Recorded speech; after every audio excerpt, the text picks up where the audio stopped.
राज रात्री घडलेला सगळा प्रकार सविस्तर सांगू लागला आणि सगळ्या जणी डोळे मोठे करून त्याचं बोलणं ऐकत होत्या. राज पुढे म्हणाला, "डोंट वरी, नाश्ता केल्यावर डोकेदुखी आपोआप बरी होईल." रात्री काय घडलं होतं हे आठवताच सगळ्यांनी एकमेकांकडे पाहिलं आणि सगळ्यांना हसू आलं. थोड्या वेळाने सगळ्यांनी नाश्ता केला. रुचिका म्हणाली, "राज, आम्हाला निघावं लागेल. कॉलेजमध्ये काही महत्वाचं काम आहे. तू आकृतीला उठव आणि कॉलेजला पाठव."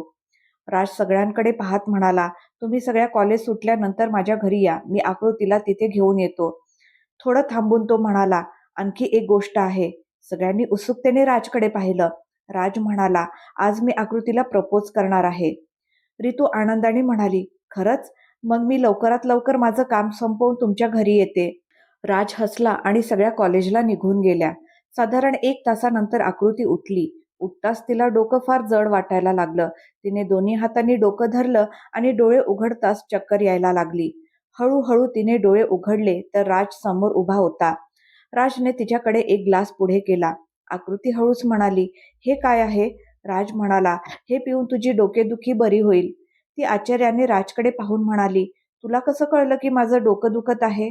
राज तिच्याकडे न पाहता म्हणाला, "रात्री तू जेवढा ड्रामा केलास ते पाहून कळलं." आकृती निंबू पाणी पीत होती. राजचं बोलणं ऐकून तिला खोकला आला. राज न पाहताच म्हणाला, "हळू पी, कुठे जायचं नाहीये तुला." आकृतीने पाणी पिलं आणि रात्री काय झालं असेल हे आठवण्याचा प्रयत्न करू लागली, पण तिला फारसं काही आठवत नव्हतं. राजने तिला विचारात हरवलेला पाहून म्हटलं, "आता तुझं हे छोटंसं डोकं चालवू नकोस. जा, अंघोळ करून घे." आकृतीने राजकडे रागाने पाहिलं, पण काही न बोलता ती बाथरूमकडे गेली. पण थोडं पुढे जाऊन ती परत आली आणि म्हणाली, "नाही, तू मला माझ्या रूमवर सोड. मी तिथेच तयार होईन." राजने तिला संशयाने पाहिलं. आकृती निरागसपणे म्हणाली, "मी कपडे कोणते घालू?" राज म्हणाला, "आत जाऊन बघ." आकृती आत गेली तर तिला लागणारं सगळं सामान तिथे ठेवलेलं होतं. ती मनात म्हणाली, "खडूस तर आहे, पण चांगला खडूस आहे." राजने आकृतीसाठी तेच कपडे आणले होते ज्यात ती त्याला सगळ्यात जास्त छान वाटायची आणि जे कपडे आकृतीला स्वतःलाही आवडायचे. आकृती तयार होऊन बाहेर आली. तिला पाहून राजचा आनंद गगनात मावेना. आकृतीने पांढऱ्या रंगाची हुडी टी-शर्ट घातली होती. शॉर्ट पॅन्ट, स्पोर्ट्स शूज, केसांचा जुडा आणि काही केस तिच्या डोळ्यावर येत होते. राजला आकृती प्रत्येक रूपात आवडायची, पण त्याला माहित होतं की हे कपडे आकृतीला फार आवडतात. म्हणूनच त्याने मुद्दाम तिच्यासाठी ते सगळं आणलं होतं. त्याने आकृतीला डायनिंग टेबलावर यायला सांगितलं. आकृती थोडं घाबरत म्हणाली, "नाही, मी जाते रूमवर." राजने पुन्हा आकृतीकडे पाहिलं तर ती पटकन येऊन बसली. राज तोंड वळवून हसला. दोघांनी नाश्ता केला. नंतर त्याने आकृतीला आपल्यासोबत चालायला सांगितलं. आकृती त्याच्यासोबत निघाली. राजने आकृतीसाठी कारचं दार उघडलं. बसताना तिने विचारलं, "आपण कुठे चाललो आहोत?" राज दुसऱ्या बाजूला जात म्हणाला, "माझ्या घरी." आकृती काहीच बोलली नाही. राजने गाडी चालवायला सुरुवात केली. थोड्या वेळाने आकृतीने धीर करून विचारलं, "रात्री मी काय केलं होतं? मला नीटसं आठवत नाहीये. प्लीज तू सांगशील का?"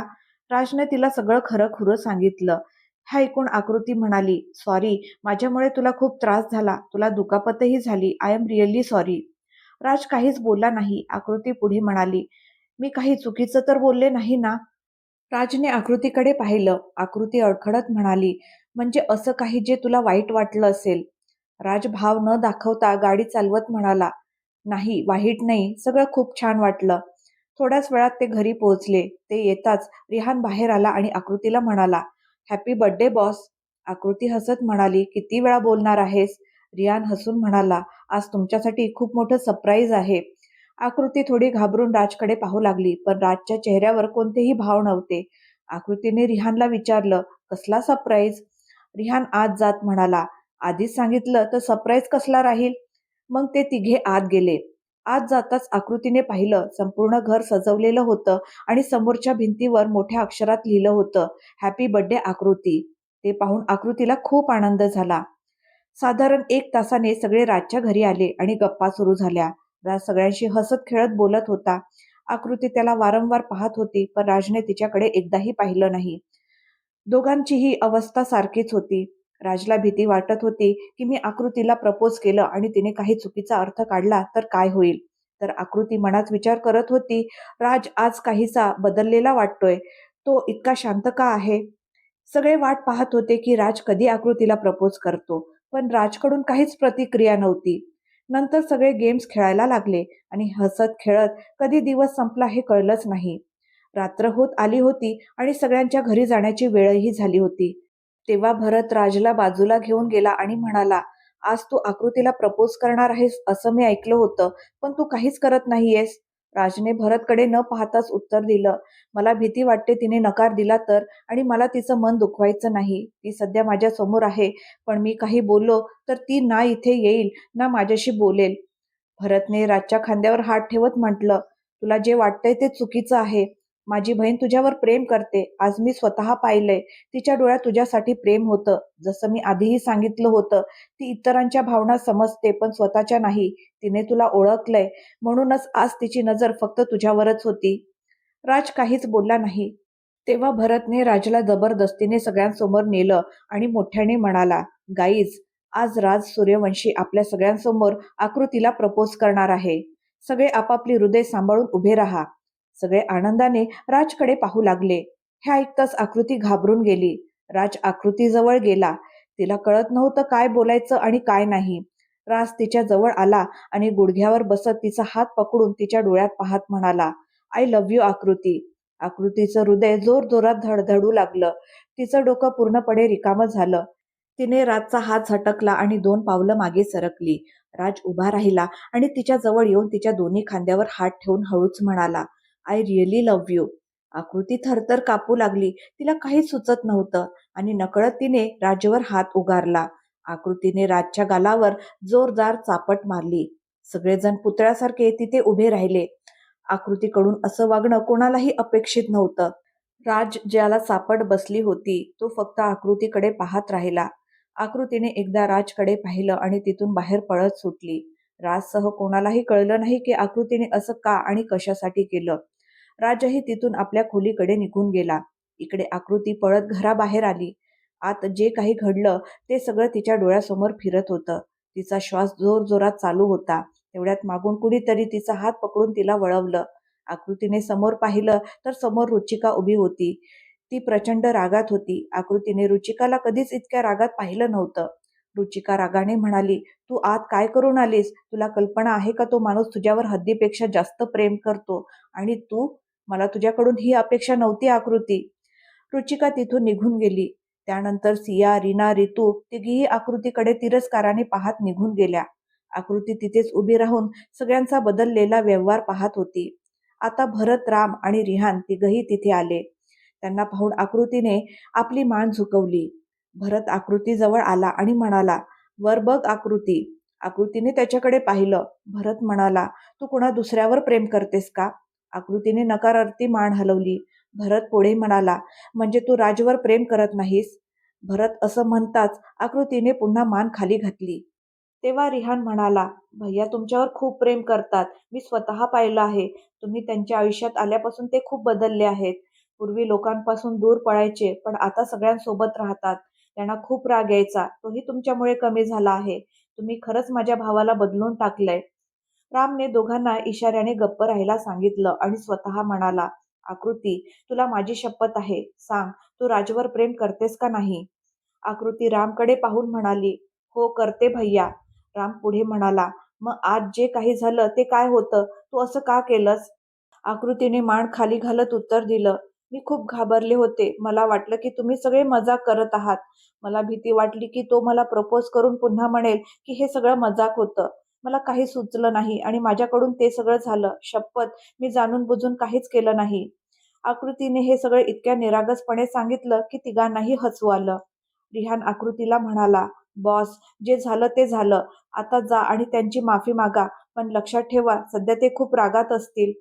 राम रिहानला म्हणाला, "आज नाही, उद्या बोलू." रिहान लगेच म्हणाला, "नाही, तुम्हाला आत्ताच जाऊन बोलावं लागेल. तसंही भैयाने आज बॉसला प्रपोज केलं कारण ते तिच्या वाढदिवशी तिच्यासोबत आयुष्यभर सोबत राहण्याचं गिफ्ट देणार होते." भरत म्हणाला, "मग आकृती, तुला आत्ताच जावं लागेल. मला माहीत आहे राज तुझ्यावर खूप प्रेम करतो आणि तो तुला माफही करेल." मग भरत रामला म्हणाला, "तू इथेच थांब. उद्या आकृतीला सोबत घेऊन जाशील. मला आता निघावं लागेल कारण उद्या माझी ड्युटी आहे." असं बोलून भरत निघून गेला. राम, रिहान आणि आकृती आत गेले. रिहान रामला त्याच्या खोलीत घेऊन गेला आणि आकृती राजच्या खोलीकडे निघाली. जसं जसं राजची खोली जवळ येत होती तसं तसं आकृतीच्या हृदयाची धडधड वाढत होती. तिने खोलीबाहेर उभं राहून आत डोकावून पाहिलं, पण राज दिसला नाही. तिने दरवाजा पूर्ण उघडला आणि आत गेली. पण हे काय? राज तर तिथे नव्हताच. आकृतीने खोलीत सगळीकडे पाहिलं, पण राज कुठेच दिसला नाही. ती बाहेर आली आणि नोकरांना विचारू लागली की त्यांनी राजला पाहिलं आहे का. त्यापैकी एक म्हणाला, मॅडम, मी साहेबांना छताकडे जाताना पाहिलं होतं. आकृती छताच्या दिशेने निघाली. छतावर येऊन पाहिलं तर राज एकटाच तिथे उभा होता. तो हात बांधून समोर पाहत होता. आकृती राज जवळ आली आणि त्याच्यापासून 10 पावलाच्या अंतरावर थांबून म्हणाली, ऐक ना. राजने तिच्याकडे न पाहताच म्हटलं, आकृती, प्लीज इथून जा. मला काहीही बोलायचं नाही. आकृती म्हणाली, पण मला बोलायचं आहे. राजने अजूनही तिच्याकडे न पाहताच म्हटलं, मला काहीच ऐकायचं नाही. मग थोड्या मोठ्या आवाजात म्हणाला, जा इथून. आकृती निरागसपणे म्हणाली, मी नाही जाणार. राज वळत म्हणाला, ठीक आहे, मग मीच जातो. तो पुढे जाऊ लागला तर आकृती त्याच्या समोर येऊन उभी राहिली. राज एका बाजूने निघू लागला, ती त्या बाजूला आली. तो दुसऱ्या बाजूने गेला तर ती पुन्हा त्याच्या समोर येऊन उभी राहिली. आता राजचा संयम सुटला. तो रागात ओरडला, तुझी प्रॉब्लेम काय आहे? आकृतीने मान खाली घातली. राजनेही तोंड वळवलं आणि तिथेच उभा राहिला. काही क्षण गेले. आकृती काहीच बोलली नाही. राज वळून पाहतो तर आकृती मान खाली घालून आवाज न करता रडत होती. ते पाहताच राजचं मन वितळलं. तो घाईने म्हणाला, हे, प्लीज रडू नकोस. सॉरी, मी तुझ्यावर रागवलो. राजने हात पुढे करून तिचे अश्रू पुसायचा प्रयत्न केला, पण मग थांबला आणि म्हणाला, चूक माझीच आहे. हे बघ, तू माझ्यावर प्रेम करत नसशील तर काही हरकत नाही. मी तुला काहीच बोलणार नाही. मी वचन देतो. प्लीज रडू नकोस. मी तुला रडताना पाहू शकत नाही. पण आकृती अजूनही रडतच होती. राज तिला शांत करण्याचा प्रयत्न करत होता तेव्हा आकृती रडतच म्हणाली, आय लव्ह यू. राज पटकन म्हणाला, ठीक आहे, पण रडू नकोस.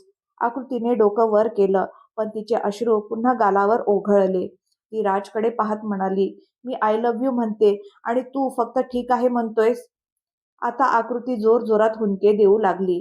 राजने तिला थेट आपल्या छातीशी ओढून घेतलं आणि म्हणाला, जोपर्यंत तू रडणं थांबवत नाहीस तोपर्यंत मी तुला असंच घट्ट धरून ठेवणार.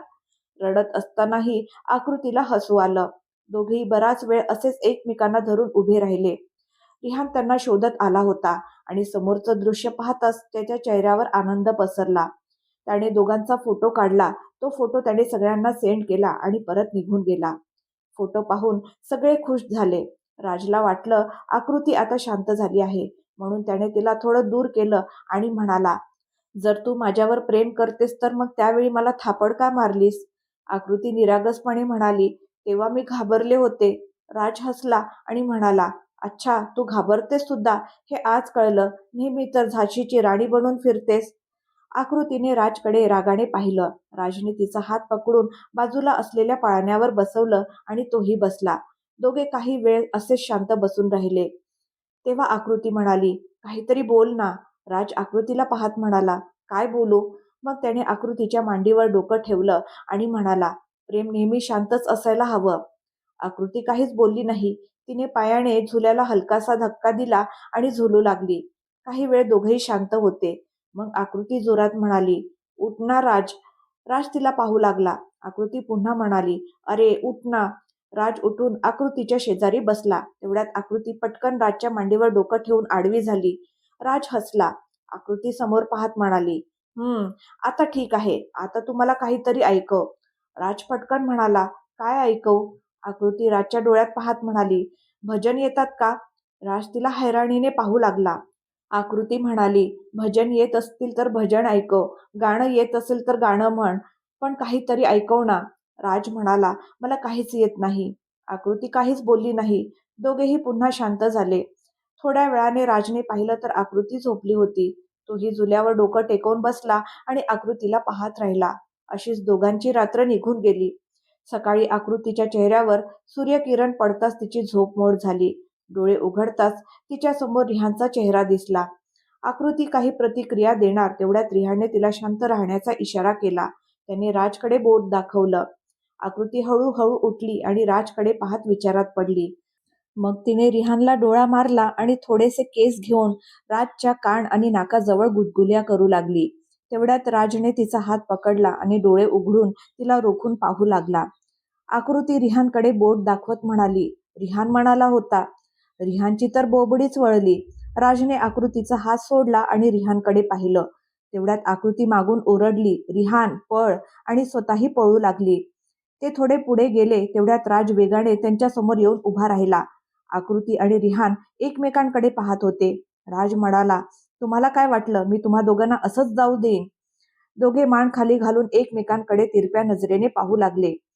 राज जोरात म्हणाला, "तुम्हाला कॉलेजला जायचं नाही का?" दोघांनी होकारार्थी मान हलवली.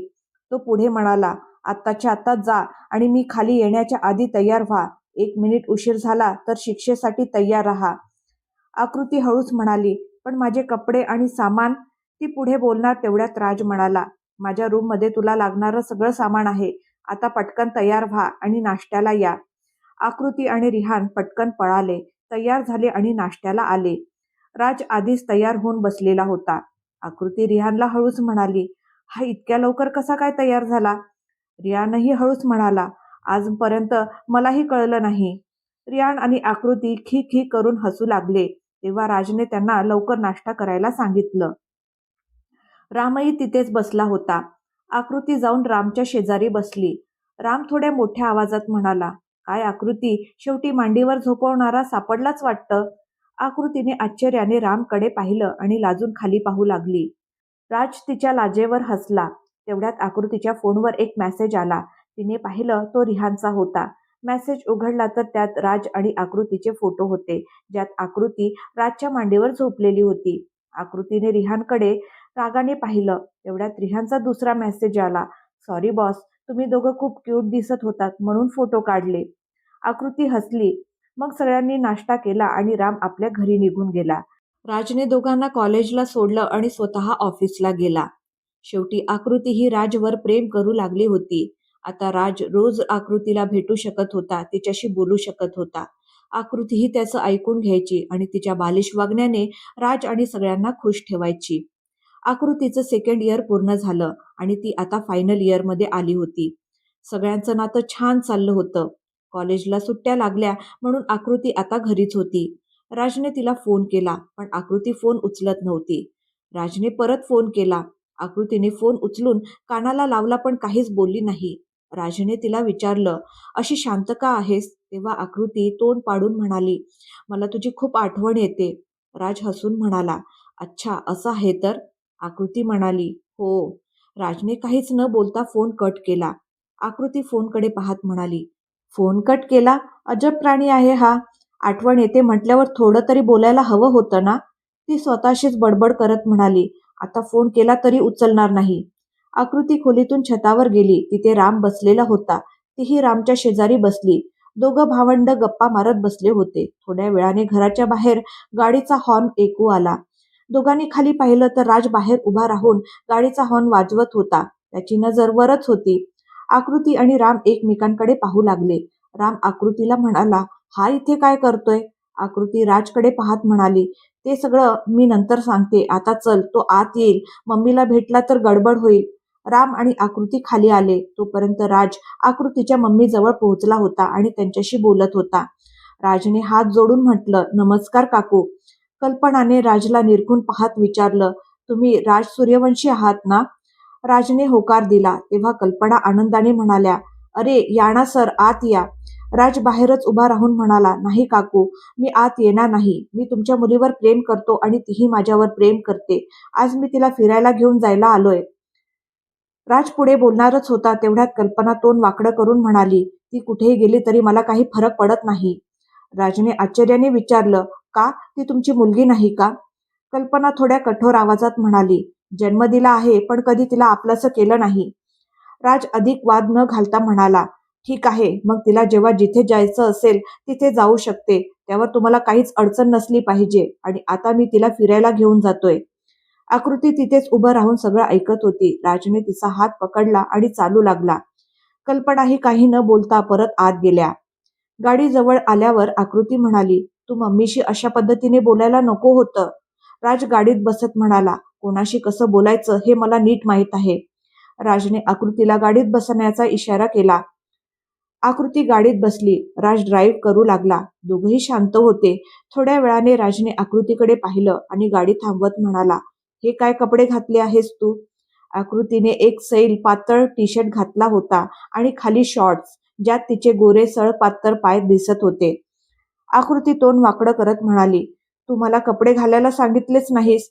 मला काय स्वप्न पडलं होतं का की तू येणार आहेस आणि मला तयार व्हायचं आहे? तिच्या शब्दात राजला तिचा राग स्पष्ट दिसत होता.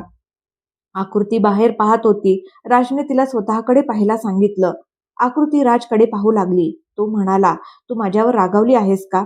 आकृती निर्विकारपणे म्हणाली, नाही, पण तू मम्मीशी ज्या पद्धतीने बोललास ते मला आवडलं नाही. ती कशीही असो, पण माझी आई आहे आणि मला नाही वाटत की तू तिच्याशी असं बोलावं. राजने दोन्ही हातांनी आकृतीचा चेहरा धरला आणि म्हणाला, तू इतकी चांगली का आहेस? ठीक आहे, मी पुढे तुझ्या मम्मीशी नीट बोलेन. ओके? आकृती हलकसं हसली. राजने गाडी एका मॉलकडे वळवली. तिथे त्याने आकृतीला कपडे खरेदी करून दिले. आकृती ते घालून बाहेर आली. थोडा वेळ मॉलमध्ये फिरल्यानंतर ते पुन्हा गाडीत बसून निघाले. वाटेत आकृतीने तिची फेवरेट पाणीपुरी खाल्ली.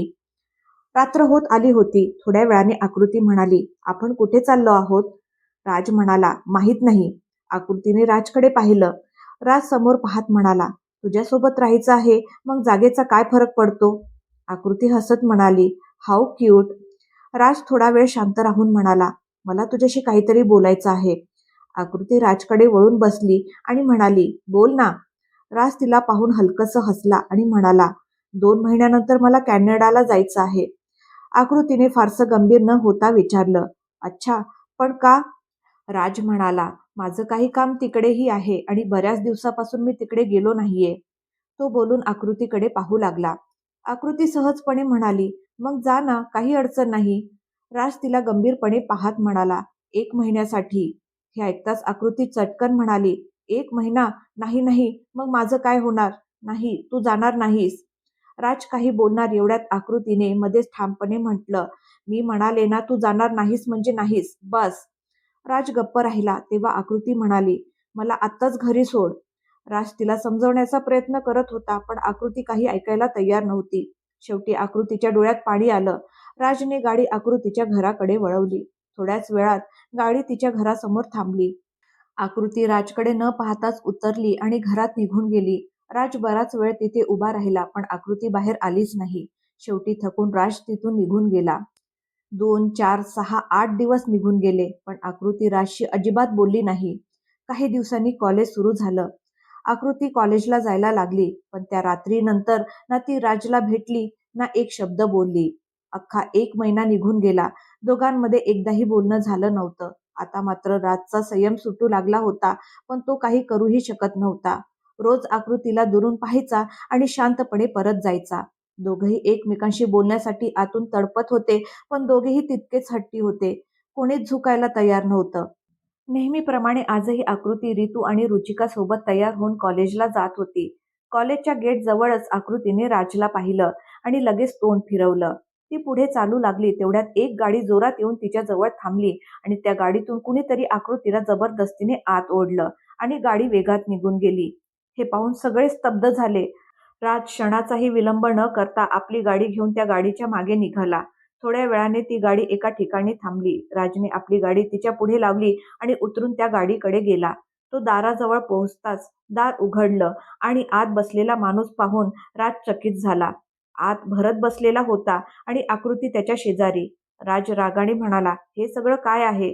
भरत शांतपणे म्हणाला, आधी तुम्ही दोघं मला सांगा, एकमेकांवर एवढे नाराज का आहात? भरतने राजलाही गाडीत बसवून घेतलं. राजने कॅनडाला जाण्याची गोष्ट भरतला सांगितली. भरत आकृतीकडे पाहत म्हणाला, मग बाळा, तुला नेमकी काय अडचण आहे?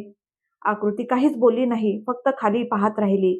भरत मग राजकडे वळून म्हणाला, आता तुझ्याकडे 2च पर्याय आहेत. एकतर तू कॅनडाला जाऊ नकोस किंवा आमच्या या 5 फूट 2 इंचाच्या डोरेमॉनला तुझ्यासोबत घेऊन जा. हे ऐकून राज हसू लागला. आकृती दोघांकडे रागाने पाहू लागली. राज म्हणाला, मी तिला माझ्यासोबतच घेऊन जातो. भरत हसत म्हणाला, हो, तसंही ही कुठेच गेली नाहीये. तुझ्यासोबत फिरूनही येईल. आकृती लहान मुलीसारखी म्हणाली, मला कुठेही जायचं नाही. मग ती भरतकडे पाहून म्हणाली, भैया यांना विचारा, एवढे श्रीमंत आहेत, इतक्या पैशाचं काय करणार? भरत समजावत म्हणाला, बेटा गोष्ट पैशाची नसते, कामाची असते. तो आपलं काम असं कसं सोडू शकतो? आकृती तोंड पाडून म्हणाली, ठीक आहे, जा मग. राज हसत म्हणाला, कुठे जाऊ? तूही माझ्यासोबत येणार आहेस? आकृती ठामपणे म्हणाली, मी नाही येणार. राज हसत म्हणाला, मला नव्हतं माहीत की भरत एवढा ओपन माइंडेड आहे की तो तुला माझ्यासोबत पाठवेल. आता त्याने सांगितले म्हणजे तू हो म्हण किंवा नको, मी तुला घेऊन जाणारच.